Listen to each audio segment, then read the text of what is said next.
Hey ladies, this is Underwired. Welcome to the show designed to uplift and support women all over the world. Hey, I'm Lindsay. They call me the kindest kahuna and the imaginal connector. I love puppies, travel, great coffee, and all of you out there who love humanity. I'm Betsy Wiersma, a serial entrepreneur and lover of doing good and having fun. My passion is connecting hearts and souls with art, ideas, and adventures. Hey, I'm Shay Sparks. As an energetic catalyst and fearless communicator, I love to have great conversations with amazing people. And I'm Sunny, mom of 4, here to shed light on what really matters. Together, we're Underwired. And now for the show.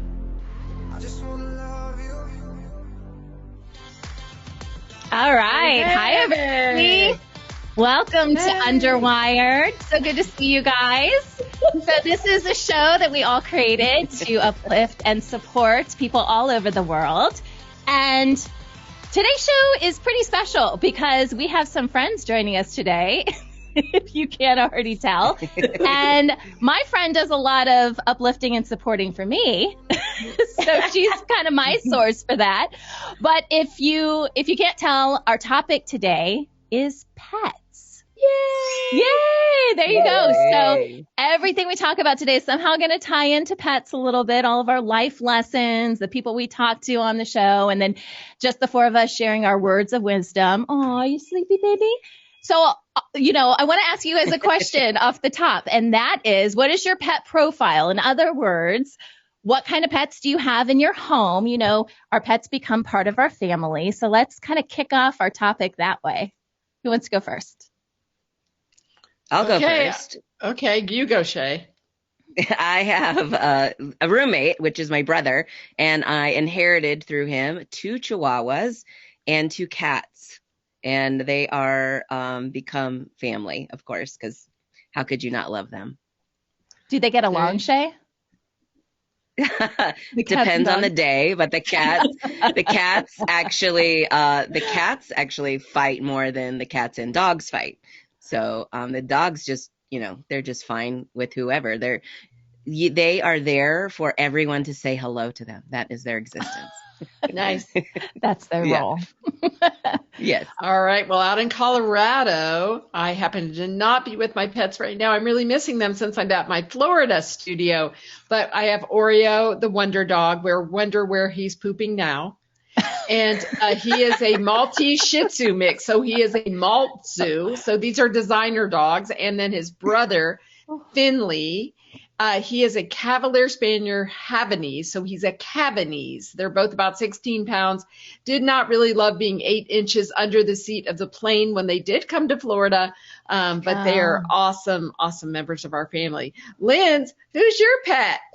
Well, this is my primary pet. This is Desi, and he is a 5-pound tiny toy poodle. And he thinks he's a Great Dane, which is really awesome. And he behaves that way. But we also have in our Florida backyard about 10 what we call wizards, but they are lizards. And they love to run around and eat the bugs in the lanai. And so they become part of the family because we actually watch them. And some of them have names now. One of them's called Dumbledore, and one of them is called Professor McGonagall. And we just kind of made up a bunch of Harry Potter names for our wizards. Do you have alligators too in the backyard? Oh, they're out there, but I don't name them because I don't want them to come for dinner. I'd like Desi longer. That's true. Yeah, you don't want them close to you. Not so close. Nope. Well, guys, Sadie. Sadie is a golden doodle. She's actually 3/4 poodle and only 1/4 golden retriever. So she looks very, very poodle, but you can't see her whole body, obviously, but she's about 50 pounds. But, Lindsay, I grew up with more the toy poodles, the real tiny, I love poodles. But I thought with having 4 kids that we needed a bigger dog once our other dog passed away. Mm-hmm. And so I'm like, well, what's a great family dog? I'm going to get the best family dog. And so golden doodles rank really high on that list, right? And I think I love you to pieces, but I have to be honest, okay? She is a very unusual golden doodle. All the stereotypical stuff you hear about, pets and how sweet and just easygoing, they are. Let's just say we're working on that. It's a work in progress. But the kids love Sadie. So we only have one dog. That's it. I tried to get a hermit crab, and that didn't end up so well. And I noticed that none of us have fish. So there you go. We just don't. No, not so much. Not so much. We took care of a snake once when Sarah was in 5th grade for a whole summer. And that really, reptiles, that was the end of reptiles. Okay, well, so now you guys know a little bit about the types of pets that we have in our home. So let's go ahead and kind of dive into the main portion of our show with our B word. Woohoo! And I have our B word today.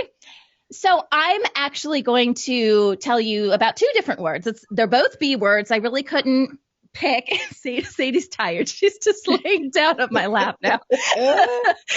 So my B word is going to be bark and bite. Okay, so normally when we think of bark and bite, we may have kind of a negative connotation, right? Because that's how, dogs especially, that's kind of how they communicate with us, right? It usually starts with some sort of bark and some sort of bite. And it can be a bad thing. But also when my kids are playing with Sadie, she has like a fun little yippee bark, right? And then it usually results, because she's only 2 years old, it usually results in some sort of play bite, right? So I think it can be, doesn't necessarily have to be a bad thing. It can be a good thing too. But as I was thinking about this, I wanted to kind of equate it to humanity. And we have different ways that we communicate as well, right? And you often hear people say, oh, her bark is worse than her bite or something like that. So I was really thinking about this idea. What we say, meaning our bark, is it the same as what we do, meaning our bite? Because what I've found in life is that sometimes it's a little bit different. So I'll give you guys an example. In my life and being a parent of 4 kids, when I think about, is my bark worse than my bite? The first thing that I think about is how I discipline my kids. Because you guys know kids can drive their parents crazy. It's kind of their main job. And so when things like that happen, sometimes I really have to hold myself back from kind of barking at them and doing that kind of stuff. Sometimes that stuff gets out, and then I'll say something like, if you don't stop doing blah, blah, blah, blah, blah, then I'm gonna fill in the blank, right? And there's a lot of times that I don't end up doing the fill in the blank. Like, oh, if you don't stop doing this, you're never going to see your computer again. I can't tell you how many times that's come out of my mouth. And yet they still have their computers. So I know we all have things in life that we kind of have to work on with that. My goal is to make it so that what I say is also what I do.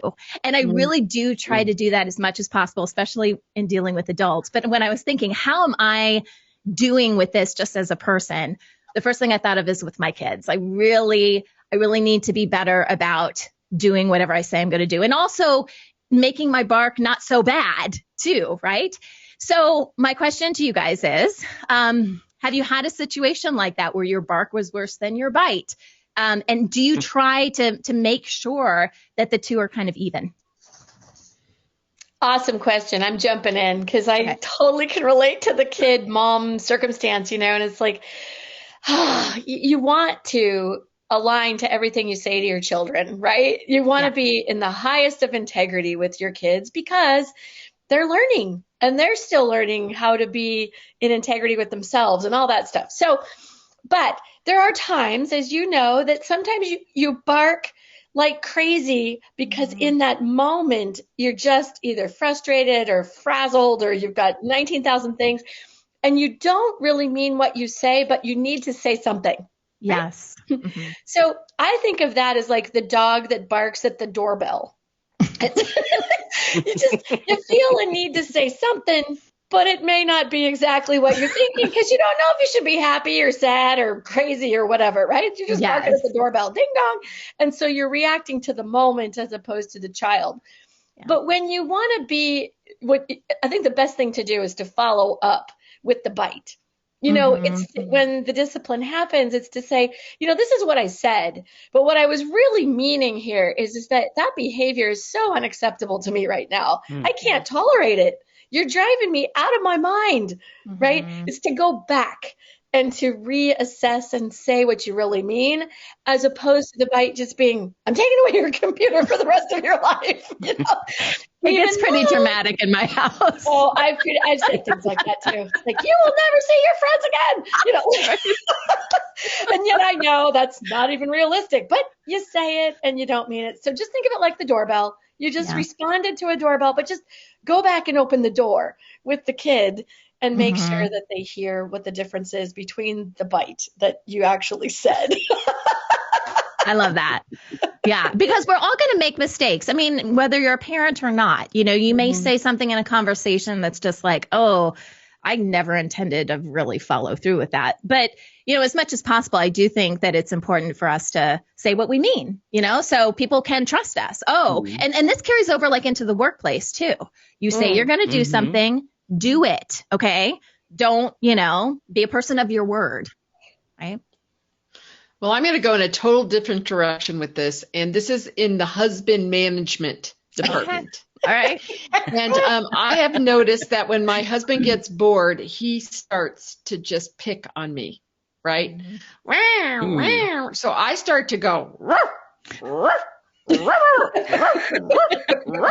which freaks out my normal dogs that the mom is barking. But I actually bark at him. And I do it to simply point out that he just has this habit. You know, what about? But instead of saying what about, I just go, and so now it's become this thing. So if he starts in on me on something dumb, I'll just go, like I'm growling, like here it comes. The barking's going to come. And then if he just inadvertently hits on me and starts picking up, then I go into the full bark. Yes. My dogs have come, like when I bark like that, like, hey, there's another dog here. We should maybe bark at them. They go, oh, it's mom barking at dad. So I'm not much on a bite. I kind of do the kindness thing. I kind of do the kindness, kill them with kindness, which might not always be the best way to parent. But I tell you, in husband management, the equating barking to a husband constantly pestering you has stopped him. Because then, you know, I'm making a very strange sound for a human, and sometimes it catches his attention, and it'll be like, oh, yeah, okay, sorry. So kind of, but the bark thing, you know, allowed me to just show you a good husband, spouse, friend management technique, barking to emulate. Stop it. Does it ever just make him laugh? Because that's what I was thinking. If I just started to bark, maybe it would just break the awkwardness in the room a little bit, and everyone would just kind of, you know, laugh. It's much less, you know, mean than just, so it's just the barking, but it's funny. I constantly do that. So, Shay, what about you, bark and bite? Well, it's funny. It's nowhere about it, the cat. So the dog will bark, and he has no bite. And literally, he's the dog that barks at, you know, a squirrel running by in the driveway. You know, he hears everything. But the cat loves to talk. One of the cats love to talk. And then it will bite you at some point. But it's that friendly bite, like, okay, you can stop. But I talk back to the cat as if I'm having a conversation. I make something up. I ask if Timmy is okay, if it fell down the well, you know, just silly things like that. But what this reminds me of is when I was in high school, and probably even younger than that, probably more middle school, I was a bully. And I had the worst bark, and I would be like, "Oh yeah, meet me in the playground. I'll show you." And did I ever do it? Nope. Did I ever show up? I showed up, but I never actually followed through on hurting anyone, because I could tongue lash, bark at you, and beat you up that way, but I would not actually physically hurt you. I couldn't go through with it.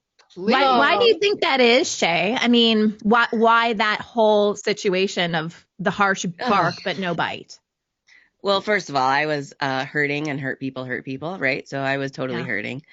But I think it was really my conscience kicked in and was like, okay, calm down there. You're going to get your ass handed to you in a handbag because you've never fought anybody other than your brothers, and they're still alive. So you're not going to make any progress with this. So I think that's glad I wasn't on your playground. Yeah. Well, Pretty I sure mean, that's why my bark was bad. I'm asking because Sadie actually does the same thing. She has the most horrendous bark. She will bark at anything in the neighborhood. But if another dog starts to come close to her, she like cowers in the corner. It's like it's kind of a protection mechanism, but she has no intention of following through on anything. She'll just run. So, yeah. All right. Well, ladies, thank you so much for your input on this. And Shay, I think you have our next segment, right? Yeah, remedy. R for remedy. And the thing I wanted to talk about is how pets have become a remedy for certain things. So I work with a lot of veterans, and we know they have the support animals, but they also have equine therapy, which, we talk about cats and dogs and fish and reptiles being its pets, but some people have horses as well. And I used to actually work with a nonprofit, Horses for Heroes, that had equine therapy for veterans and first responders. And it was for PTSD. And it was amazing the things that they would do, because horses are actually really intuitive, which I never would have thought of that, right? I wouldn't have thought this humongous animal was actually intuitive, but it can pick up on your energy, and it won't let you be in your head. You have to be extremely present. And that's why they use, a lot of times they'll use shelter animals, cats and dogs, in prisons, because they kind of give the rehabilitation of, giving them a purpose rather than getting them stuck in whatever it is that they did. They're giving them a purpose of taking care of this animal. And I know for myself, I was never a cat person, and now living with 2 cats, I'm like, this is why I'm not a cat person, because I talk to them. I talk to the cats as if they're human, right? Because they clearly talks to me. But I do that, and I realize since living here, it's like it's helped with any kind of loneliness that I have. So I'm just wondering, because you all have dogs, and lots of dogs are known to be man's and women's best friend. So what has your pet help you remedy? Has it been depression or anxiety, or maybe just having a bad day? What has your pet helped you with? And Betsy, I'll start with you. Well, thanks for starting with me, because I did some pet research, which is another R word, because I wanted to learn about pets. Okay, so you're going to love this. Okay. As of 2023, 66% of U.S. households, 86.9 million homes own a pet. Wow. That is a lot. 86.9 million homes own a pet. It's increased significantly over the past 3 decades. In 1988, only 56% owned a pet. 78% of pet owners surveyed by Forbes acquired pets during the pandemic. And, that was a big thing, because people were stuck in their homes and people were getting pets. And the sad part of the other side, I think, is, pet adoption, and people have given up some of those pets after the pandemic. Now, this is exactly great for your remedy. So this ties right in. Pet owners are 12% happier than people without pets. So I'm just saying, according to research, because playing with your pet increases the levels of the feel-good chemicals serotonin and dopamine in your brain. And so that's why we're talking about pets as remedies, helping all kinds of people get through things. So pets, here's some other good things about pets. Pets improve your self-esteem. They never can make a negative comment. Good point, right? They give you a lick and love. That's what you get from pets, right? So pet owners are less stressed, and they feel happier because they get positive feedback all the time without that cranky feedback that sometimes come out of my husband. I digress. Now, this is a great one. Pets live in the moment. So they can teach us to be more mindful, because, that's the thing. I always feel bad when I leave my pet, but I realize he is just a lick away from being happy. And you know what I'm talking about, right? So my dog takes good care of himself. Okay. Sorry. Pets love you for who you are. And that's a good thing. And then pets can play different roles all at once. They can be a friend. They can be company. They can be emotional support during difficult times. So I just wanted to take my time to talk about pet research, because, again, I think they give us a really good example, right? That even if pets have a bad moment, then they get on to having a good day. And there's nothing, my last comment is there's nothing like walking back in the door from being gone and watching those two little guys with their tails wiggle, wiggle, wiggle, wiggle, wiggle, wiggle, wiggle, wiggle, because mommy's home. There's nothing quite like that. So I agree with you. Pets are a great remedy. And I hope, hopefully some of that research really showed us 86 million people agree with us. Well, it's funny you said, I mean, let's take it out of context. You're one look away from having a good day. I mean, think about that with human interaction. You're one hug away from having a good day. So we'll go with that. Betsy, Sunny, what about you? Oh, yeah. Like, I can't imagine not having a pet. We went maybe 3 or 4 months in between pets, between our last dog, which was a teacup poodle, and Sadie. And it seemed like an eternity. Right. So what do I get out of this relationship? Because it's a lot of give and take, ladies, let me tell you. I mean, I love that dog to pieces, but she is a handful. So, I feel more grounded with her. I actually kind of had this thought even before we got her that she was going to be more of a sensitive dog that was sensitive to her surroundings and energies and stuff like that. I don't know why I thought that, but I just knew that whatever dog we got was going to be more on that level. So I was kind of expecting it. But the things that I really love to do with Sadie, we nap together. So I'll take a nap in the middle of the day and she'll just come up and she is always down for a good nap, always down for a good nap. So she cuddles up right with me. She helps me sleep, and she sleeps with us at night, much to my husband's dismay. He's like, God, that dog was kicking me all night long. So I just feel like I can relax with her. Now, on the opposite end of the spectrum, when my kids come home, that's when she goes crazy. Because during the day, you should see her right now, she's on her little dog pillow down here. She's happy as a clam, super calm. And the moment the kids come in the door, it's like a different dog. Okay. And that's where we go crazy because she just wants to play constantly. And her play bite is kind of a tough bite, right? I'm priming a lot right now. And so, it's kind of hard to sometimes I love her and sometimes I'm like, just get away. I'm just, and I shut the door because I can't take it anymore. But overall, I feel like she grounds me and just makes me more calm. Yeah. I love that. I love that she grounds you. How cool is that the dog that, you take outside, give her a walk, that she grounds you too, just by being in your presence. I love that. Absolutely. Lindsay, I know Desi gives you so much, so let's hear about that. Oh, well, Desi became our pet when we were grieving the loss of our previous poodle. Oh. And my daughter came to me and said, Mom, I can't even grieve without a dog. And I go, yeah, I totally am with you. So pets are so helpful in the grieving process, in the letting go of a previous pet or even a family member who's left us, Mm-hmm. They bring something a little special and definitely they're connected with us, I have had miniature horses, miniature goats, cats, dogs, chickens, all kinds of pets. I've grown up in farmland, and I would say that every single one of them brought some kind of a remedy to maybe just friendship, how to be a better friend. I learned how to be a really good friend. You talk about bark and bite, but I learned how to be a really good friend from goats. They butt heads. Literally. And they butt heads just for fun. And then they butt heads when they're really not nice. It's like, whoa, okay. So I learned a lot from these different animals, but I would say that the remedy is really around just how to be a really good friend, how to be accepting of all the barnyard animals and, how to get along with others. So E-I-E-I-O. Right? Yeah. Old McLindsay.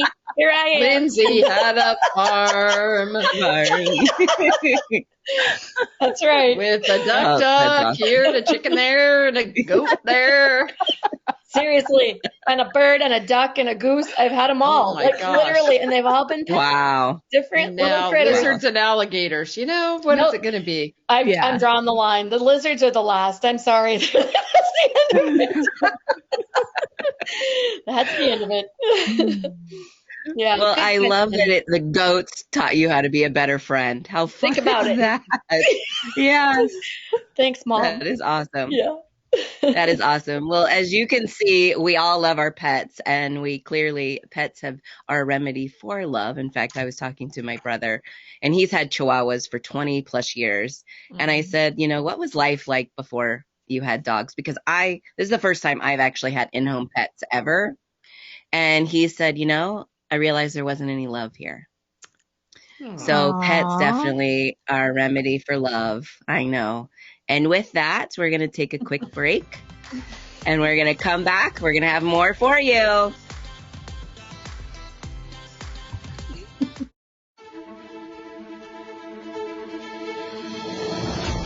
Hello and welcome to United Network News. I'm Sunny Galt. Now let's check in with our ground command, Kimberly Gogan, from the Office of the Guardian. And she has her whiteboard. Hi, Kim. I do.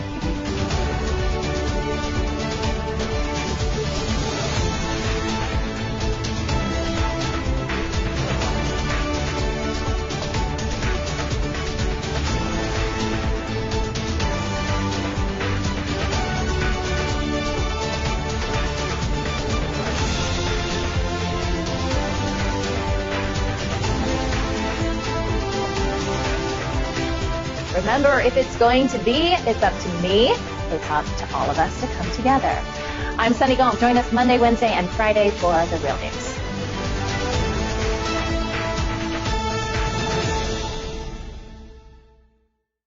We are so glad that you're back with us. And we've been talking about pets and how fabulous they are in our lives, and we love them to pieces. And I'll tell you, I have no other word for this A section other than affection. I mean, we talked about love and Chet and how he brought love into his life by having the Chihuahuas. And I think that one of the things that I love more than anything about animals is that they just share their affection. And I think it's really interesting to think about the word affection.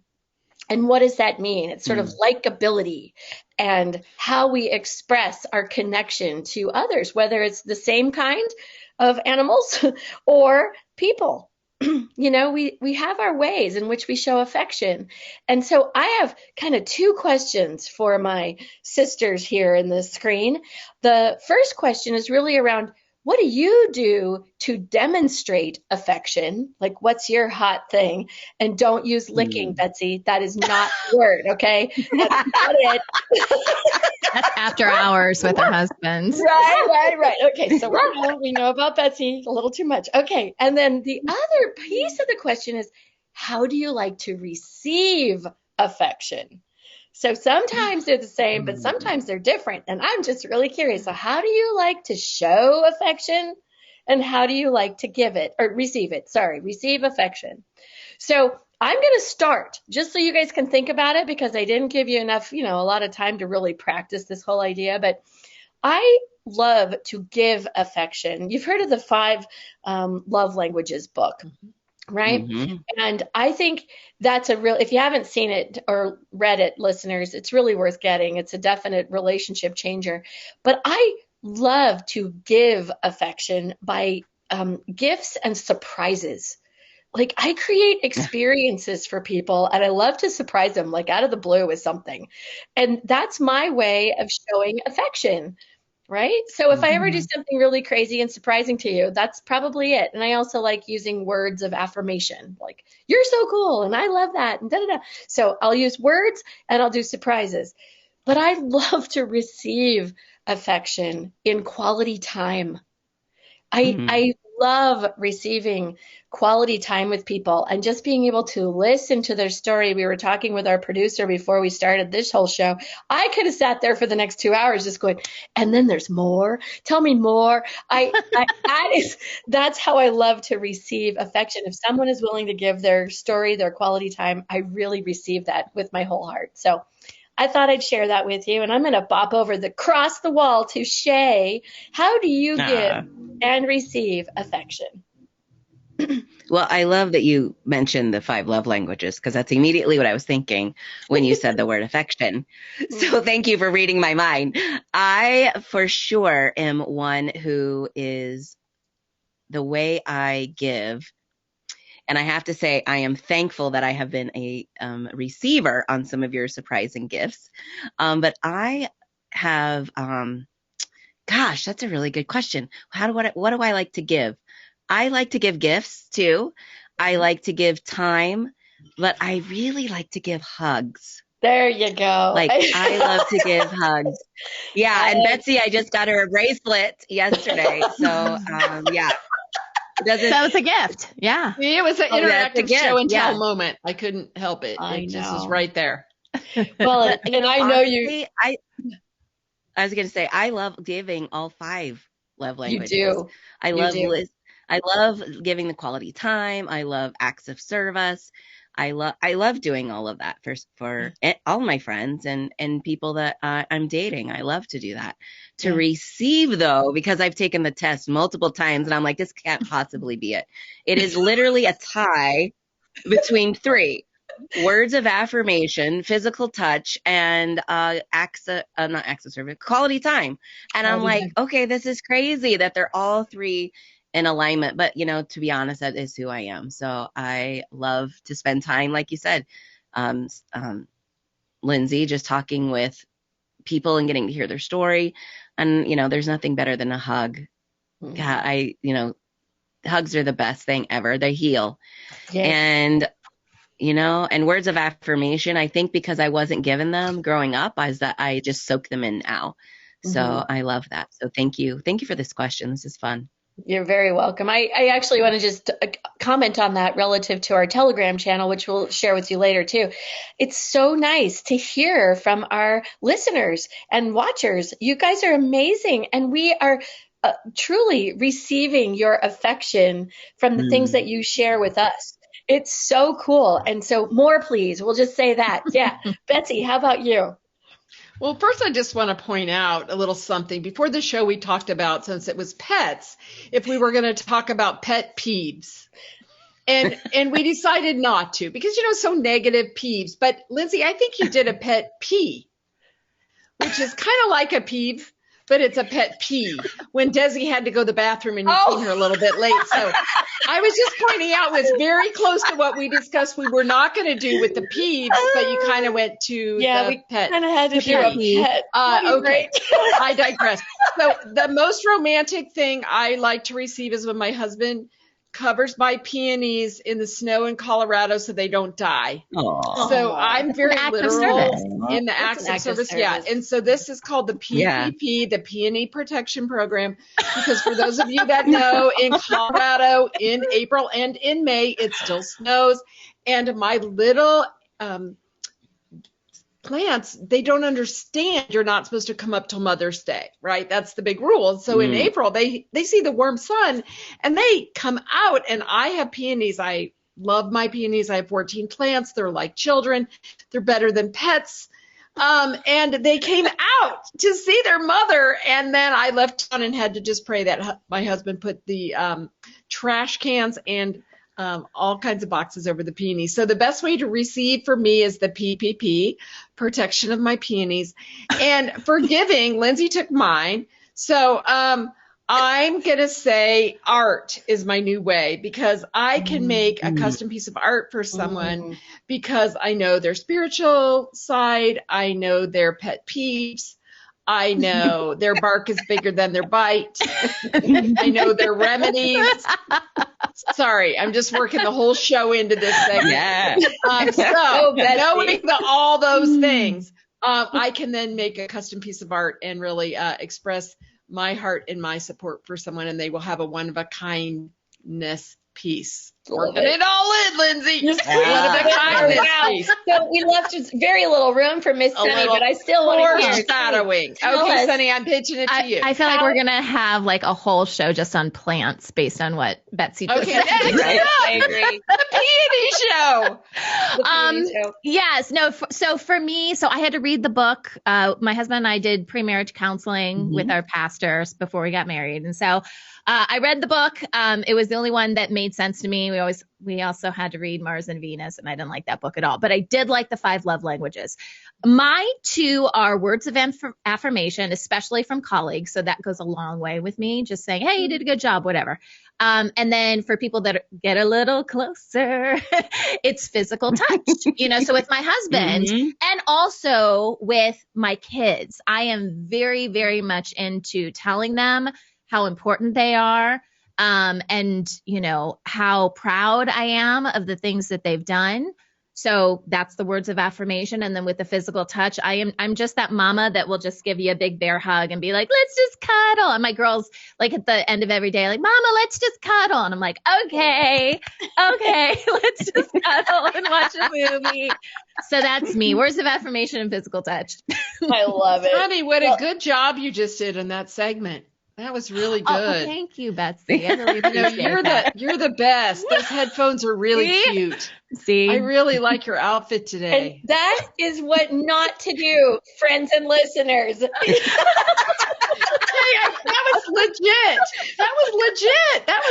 Oh my gosh. Well, with all of that being said, I just want you each to know how much I love you and how much we love our fellow listeners and our friends out there in the world. So thank you for listening to us. We truly love and adore you. And I'm going to turn it over now to another one of my colleagues, Miss Betsy, who's going to share with us the wow or woman of wonder. We are ready. All right. Today, we are so blessed to have a wonderful wow. Shay got us started down this path when she started talking about equine therapy. And our woman of wonder is Katrina Darrow. Katrina Darrow is like a daughter to me. Her mom is one of my best friends on earth.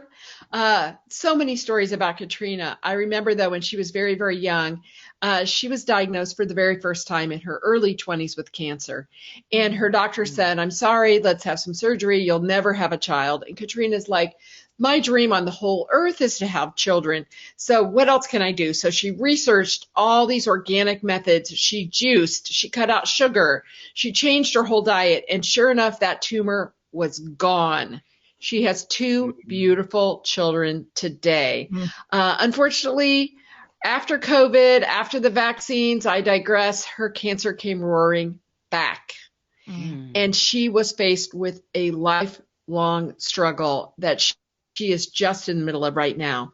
And in the midst of all this, the great news is she found equine therapy, and equine therapy found her. She is now studying to save others on earth, going through trauma, going through cancer, through horses. Let's meet our wow woman, Katrina Darrow. Hey, we are talking about animals today. And I thought of someone who does a very special thing with a very animal that I am terrified of, I must say. This is Katrina Darrow. She's one of my favorite humans on the earth. Katrina, welcome to Underwired. Thank you so much, Betsy. I'm so happy to be here today. Well, I'm happy that you're here because you have a special relationship with an animal that I have always been afraid of, because I cannot tell a lie. I was strapped on a pony at a birthday party when I was very young and had a bad experience, and I just didn't like it, and I was out of control, and the pony went fast, and I have been afraid of horses ever since. But tell us a little bit about a different story, and tell us about your love for horses. Thank you. Yes. So when I was a kid, I met my best friend, who was a Palomino horse named Tiny. And this relationship was amazing. I got the opportunity to share my deepest heart secrets, my experiences about life, my thoughts. And I just felt this unconditional love and support from Tiny. And I learned so many valuable life lessons from this relationship. Wow. Now, how in the world did you learn things from a horse? And give everybody a little bit about what age was this where you were with Tiny? All right. Fantastic. Yes. So my folks had a ranch up in Wyoming, the Flying X Ranch, and there were multiple horses. But the horse that I got the opportunity to be with and have as my soul horse was Tiny. We would go on trail rides all over the property in Wyoming, and it was one of those family activities that we did. But I brought Tiny into my heart and had somebody sacred and wonderful to share my life with, and it was this wonderful horse, Tiny. Wow. And tell me again, what age were you when you were with Tiny? Oh, I'm sorry. Yes. So I would say, like 9 to 17. Oh, wow. Wow. That's a really long time. Okay. So you love Tiny. You had these relationships when you were young. And it's really interesting that you use the word soul horse. Because again, me using fear, and this is a good thing for the listeners and the viewers, fear is not your friend. Fear is making up something that isn't necessarily true. So, of course, I never had a soul horse because I was too afraid to have even a horse friend. So tell me now as an adult how horses are back in your life. So horses are back in my life. I came to a camp experience event in 2016, and one of our wonderful camp sisters introduced horses to me again. And she was an equine gestaltist. And we had this wonderful connection and opportunity for me to learn and strengthen my personal empowerment and boundaries. And it was with a horse that I hadn't met before, but the energetic of the experience really transitioned who I was. And it was this magical moment where I decided that I wanted to continue to have horses as a part of my life.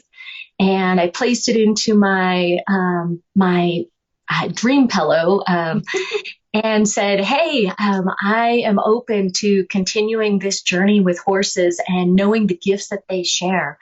They have this natural sense that is absolutely amazing. And it might be because they're a prey animal, but they have this incredible awareness of humans, especially in trusted relationships with humans, where they provide us with these amazing transformative gifts and teach us these lessons that change who we are, and they bring our vibration up. They allow us to be the best version of ourselves. Wow. Wow. Well, I know that that's been very important because you've been through a journey recently, and horses have become a very important part of how you're giving back in the world. So can you tell everybody listening, because I really want them to know that horses can be part of their healing too. So please tell them a little bit about your story. Yes. So I ended up getting diagnosed with cancer, and I went to a group equine gestalt program where I got the opportunity to experience the equine gestalt process again. And it reignited in me how important the relationship with horses is in the healing process. And I've learned so many incredible lessons. So I actually signed up for the Touched by a Horse program as a student to learn to be an equine gestaltist and to complement my practitioner practice.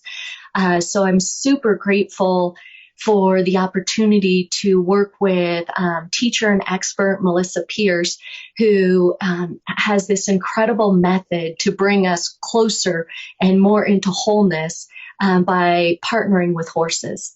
Wow. Well, for anybody who's going through anything, whether you are going through cancer, the journey, stress, family. I know when we did something at camp with horses, I remember one of the activities that I actually did participate in.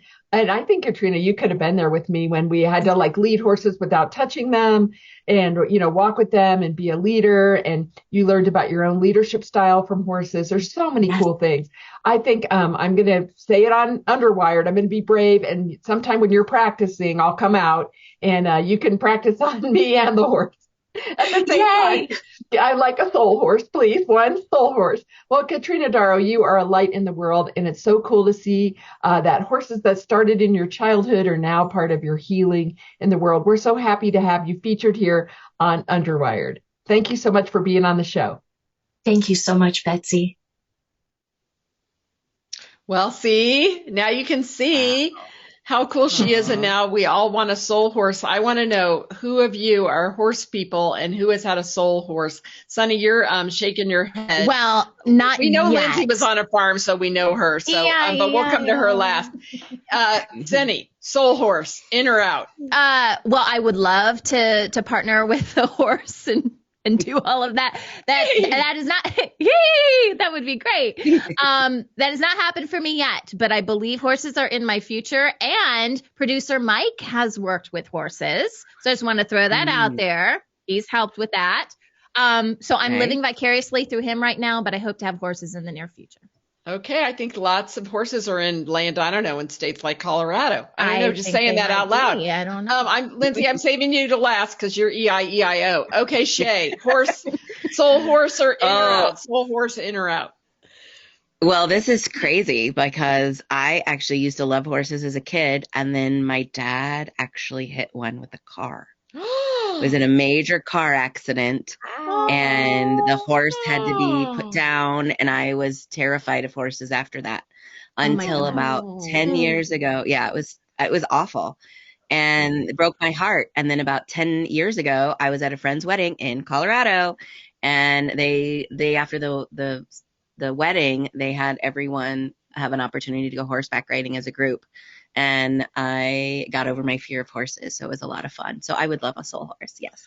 All right. And Lindsay, we're almost going to break, but I know you got something. I'll be fast. Yeah, I had lots of soul horses actually, but when I was young, in my, we'll call it early to mid-teens, I used to race horses, barrel racing horses, where you'd get on a little tiny Arabian that's, they're small, and race between in figure eights and infinity symbols around these things, grab flags, and I loved that horse. I mean, we were so simpatico. We could do anything together, and it was just like she talked about, Katrina mentioned, when you're with a horse and you get in sync with a horse, you're like one, and it's powerful, so much fun.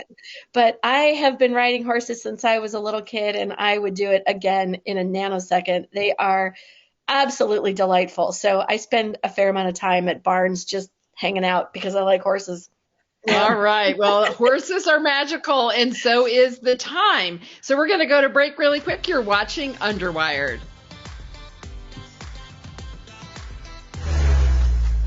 This is Real Talk. We discuss important issues impacting our world and how we as humanity can come together, overcome our obstacles, and move forward towards a bright and beautiful future.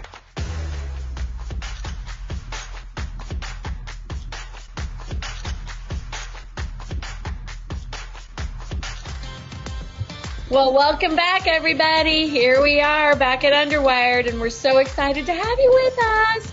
And thanks again, Betsy, for sharing our wow woman, Katrina Darrow. She's amazing, and horses are amazing, and all of our pets are just like inspiring to me. I'm excited to see what we have next, because we are going to outside the box.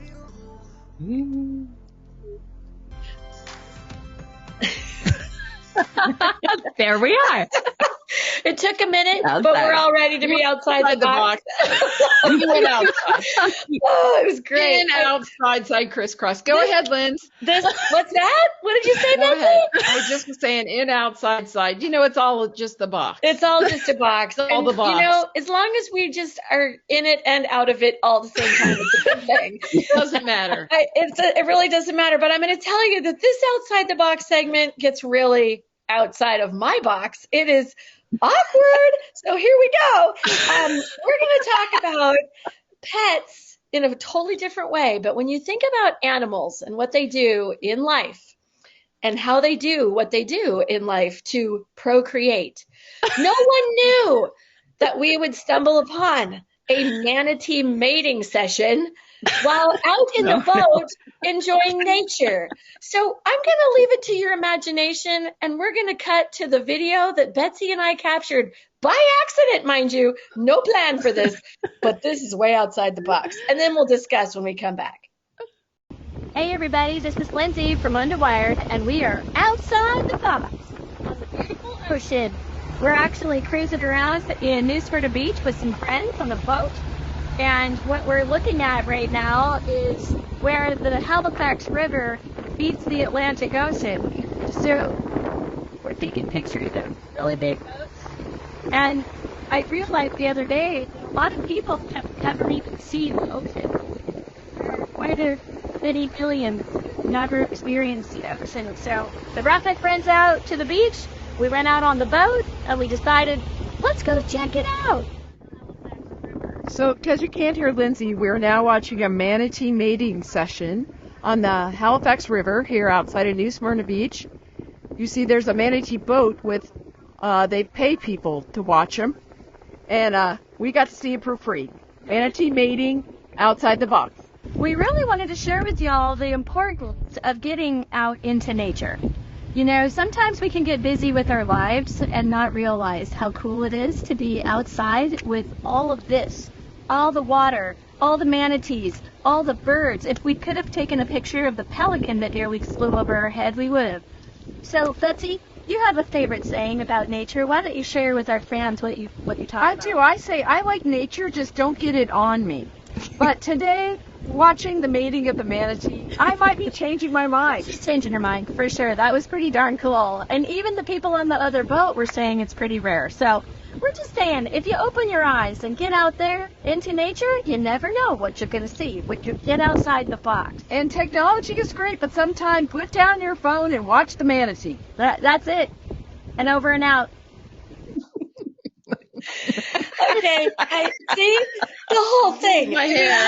Okay, my hair looked like. Your hair looks great. I tell you, it's good. That looked really good on that boat. Goodness. Yeah. Well, Manatee mating. No extra charge. Nice birthday outside the box. Manatee mating.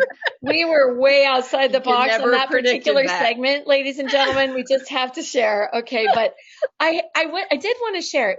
Unfortunately, the video didn't come across as well as we had liked it to. It was kind of surprising to us, but truthfully, manatees in nature are rare to see. Okay, that's already a rare thing.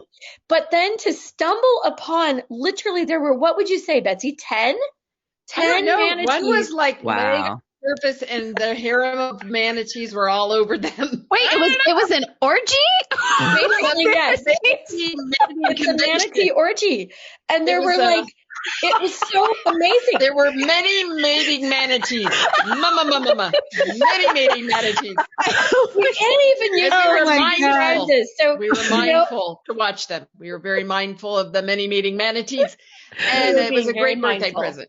It was great. We Lindsay's a didn't great want to captain. stress them out. We didn't want them to be caused any harm. So we just decided that, we would be calm, cool, and collected, capture our little video. But, I think what's neat about being outside the box and getting into nature and then having those awkward moments of stumbling onto things that you're like, ooh, didn't know that happened that way.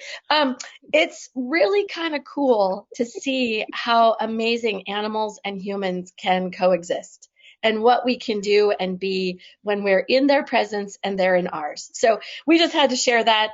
And, we apologize for any awkwardness to the many manatee orgy, but it was really cool, like super awesome. Well, Lindsay, I love what you said about you never know what you're going to see when you just kind of put yourself out there and you just kind of go with it. So I have a video as well that I wanted to share with you guys. This literally just happened yesterday. Okay. So I was outside with Sadie, actually. I was taking her out to go potty. And I was just kind of like looking around and everything. And there is this like little flower area where the flowers, it's those flowers that like kind of go in and then they come out each day. So it doesn't really look like much first thing in the morning. But once you take a closer look, some real beauty kind of emerge. So let's go ahead and see that video. Okay, so we're out here in my neighborhood. And this is my favorite little flower patch because if you look really closely, it is covered in snails. And yesterday we were out walking and they were like, I call it like a mama and a baby snail. We're like walking or slithering towards the patch. And then it just came out this morning and they're out here too. So I wanted to show you guys because they're my favorite. Hi, little guys. And there's all sizes too. So here's like another one. He's out. I don't know what he's doing. Oh, here's another one. Hi. Hi, little snail. What's up?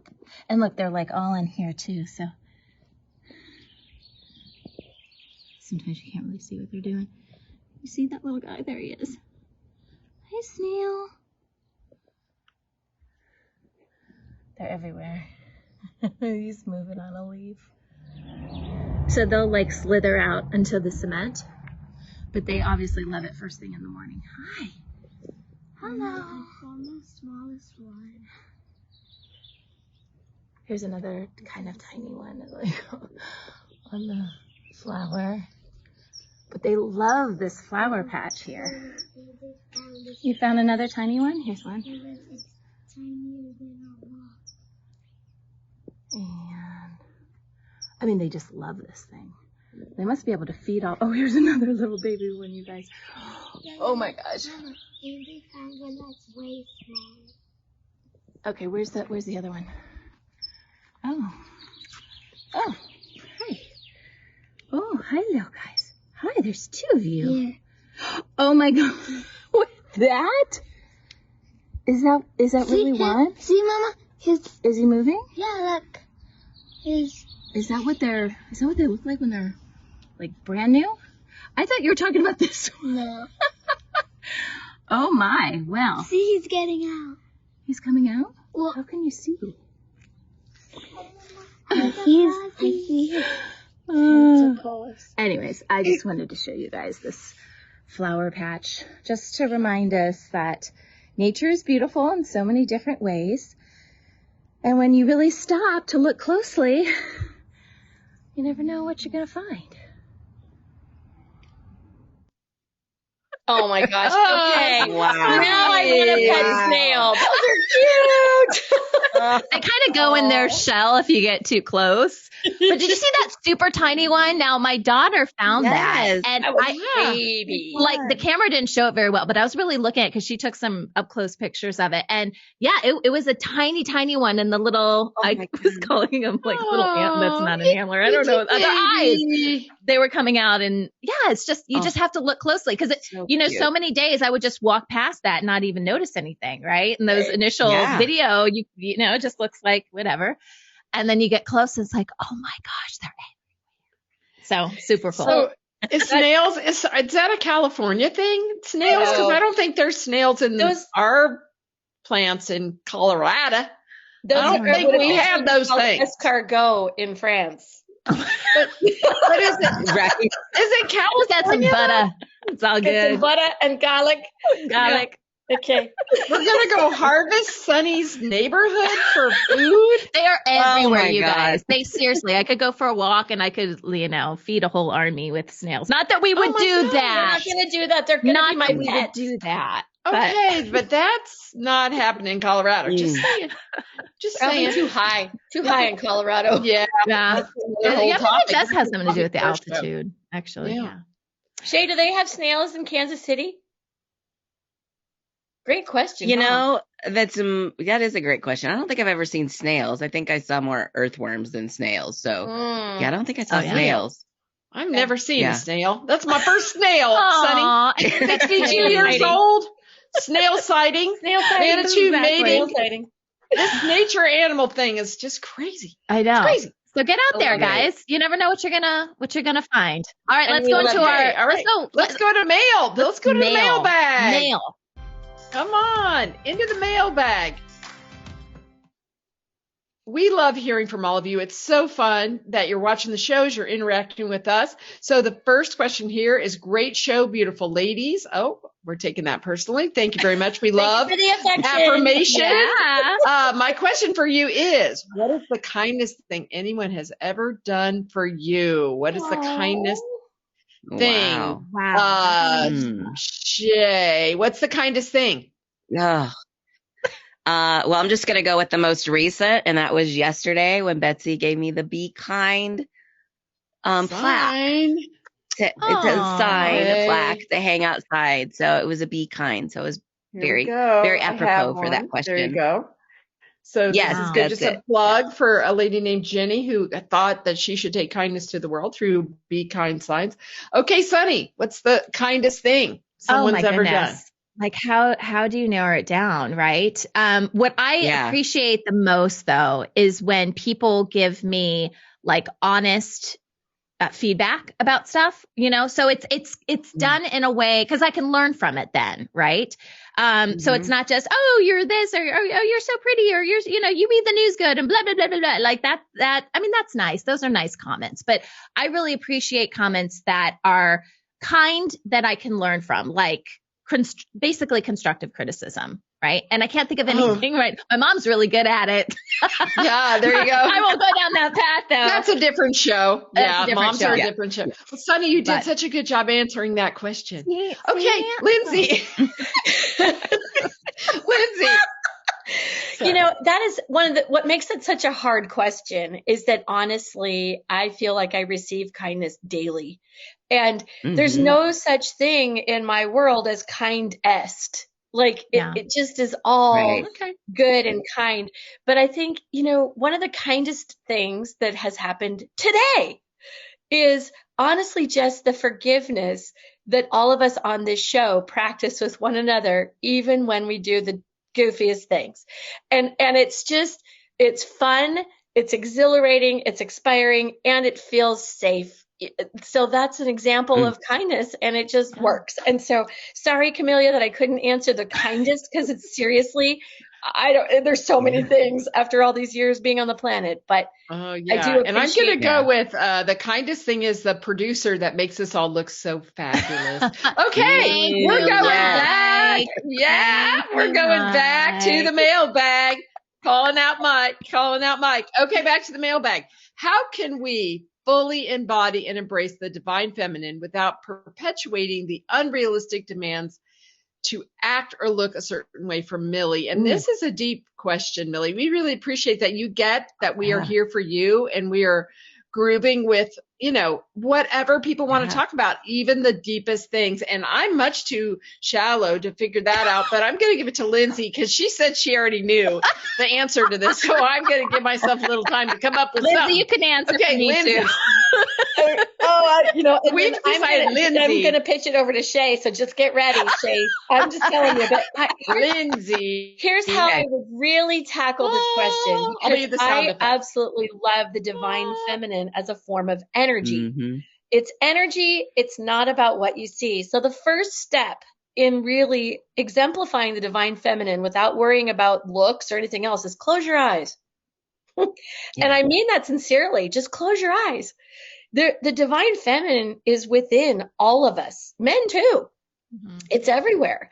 How we exemplify that is that we can be ourselves. We can be more in our right brain, a little more on the creative side, a little more chaotic, a little less of the planner and the, logical. The divine feminine expresses itself through beauty and play and fun and joy.